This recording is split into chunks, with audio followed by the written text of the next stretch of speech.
Le Parti congolais du travail, fondé en 1969, est celui qui a porté à la tête du Congo l'actuel président de la République, Denis Sassou Nguesso, lors de la présidentielle de 2002. C'est aussi le parti majoritaire à l'Assemblée nationale. Le PCT a choisi de se réunir à Paris ces 21 et 22 juin pour restructurer ses instances et remobiliser ses troupes à quelques mois des élections locales et à 2 ans de la prochaine présidentielle. Nous savons que l'espace de Paris est particulièrement important. Il faut ici avoir une structure qui soit en mesure de répondre.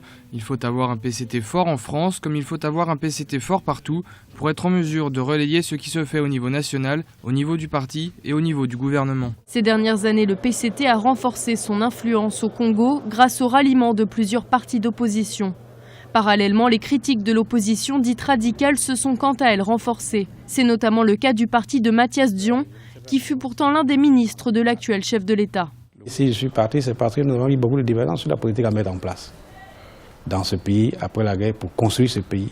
Parce que depuis l'indépendance, ce pays n'a pas évolué. Le pouvoir ne veut pas qu'on dise la vérité au peuple. Quand ils disent que tout va bien au Congo, mais nous savons qu'au Congo, c'est un mouroir. Nos hôpitaux sont des mouroirs. Il n'y a plus d'école. Et regardez Brazzaville, quand il pleut, tout le monde nage dans la boue. Il n'y a pas d'électricité, il n'y a pas d'eau. Ça, le pouvoir veut camoufler. D'autres partis d'opposition ont quant à eux décidé de s'unir pour faire front. La course aux alliances est donc lancée contre le PCT au pouvoir, avec en ligne de mire les prochains grands rendez-vous électoraux.